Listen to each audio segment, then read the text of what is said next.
Hi. My name is Sean, and mic check. My name is Sean. I write poetry every now and then, and today I'm going to be speaking about a poem of my mom. She died when I was 13. She was rumored to have committed suicide. So this poem is about her. I'll continue to dance for you, Mom. Hey, Mom. How long has it been? Nearly 8 years? Man, where does the time go? I'm no longer that 13-year-old you saw long ago. I've grown, learned a lot at a heavy cost, but don't worry about the time lost. How are you? Still spending time in nature, writing your stories, enjoying your 40s? Man, it's like we're both getting older. I remember when you were in your 20s, when you had me and my brother. You would smother us with love until it was hard to breathe. You would place money on the table for pizza with noodles and Chef Boyardee in the pantry when you had to leave. You would make sure that we opened the door for you and show gratitude and be honest and true to our word. You would even keep a gun tucked to your waist to ensure we were always safe. And long story short, you are the embodiment of a great mother. That being said, I wish you could have recovered from your depression. That your pain could have been seen as lessons to help you grow instead of these heavy weights that kept you low with your head to the ground, having you tempted to blow a shotgun in your mouth with your arms bloody with scars. You don't know how far it would have gone to help you if I'm just old enough to know what you were going through, old enough to comprehend. But instead we had to lose you. Mom! Why? Despite how many times I shout, I have no answer. Just pain in my throat as I choke on my cries. Do you know how many times I wanted to die since you died? Since I have this pain in my chest that I cannot subside. I remember the time it happened, though it was honestly a blur. Such a cursed day filled with anguish, hurt, and dismay. I remember when I saw you lay in that casket and my brother mentioned the smile on your face. I wondered if this was the cause for you to find peace. I don't know. I just try and think back on the day you died with you running around in a panic, famished and thirsty, preparing to do who knows what for who knows why. You didn't tell us when we asked. You just kept moving fast and said that you were doing a lot of praying. But what were you praying for, Mom? What? Were you praying for us as you intended to leave this earth? Were you praying that you'd survive whatever scourge you were left to endure? I don't know. All I know is what I feel. Pain, confusion, grief, and the belief that it was suicide from the drugs found in your system. Despite this cataclysm, this terrible loss, I still feel your presence. In the present moment as I talk to you right now, I know you're there, Mom.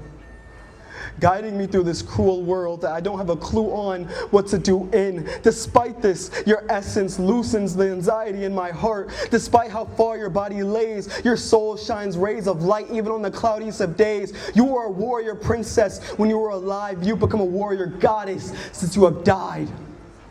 So don't you think for a second that the memories we share just came and fly by, because they are all trapped in the confines of my mind. And I speak to you on the spiritual landline. I still feel you nurturing us, Mom. Still giving us words of encouragement. Still giving us reason to stand tall after we fall. Still giving us that stern look you would give when we did wrong.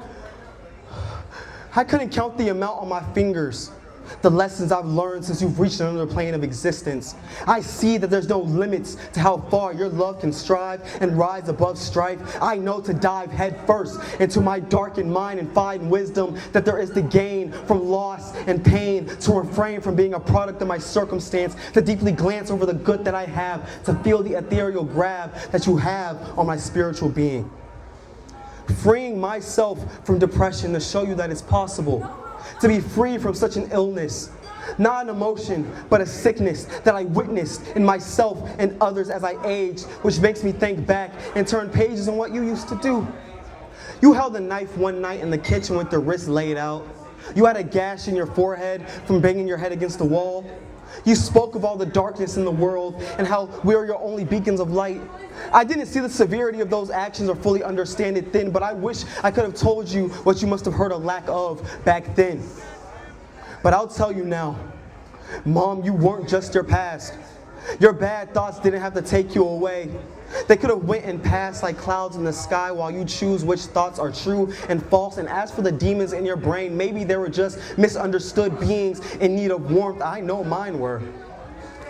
I know you deserve just as much love that you gave, if not more, as the beauty in your heart soared in so many ways. And no one had the right to claim ownership of your happiness and what you worked for. And though it may seem rare and hard to see, humans can be more than just trash that takes advantage of others. As long as we hold a tight-knit circle abundant of love, there is nothing that we cannot overcome.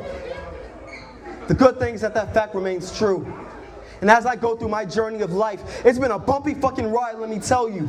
But I refuse to give up and have my spirit slain and let your death be in vain. I will fight with my heart as my sword and my mind as my shield, and not yield my soul to the cruelty of life. And until it's my time to say goodbye to the earth and move on to rebirth, I will become someone that you're proud of. That is not a promise, but that's a swear.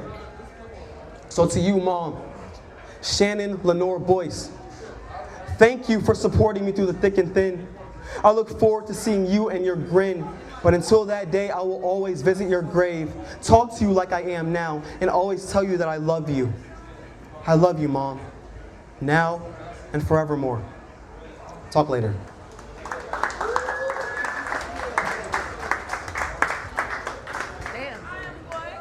Looking back on the video, I realized that I didn't thank the audience after the performance because I was pretty anxious and overwhelmed throughout the performance, so I was ready to get off stage as soon as possible. But in retrospect, I realized that's kind of rude, and I apologize for that. I just wanted to acknowledge that. So hope you enjoyed the video. Thank you for watching, and take care.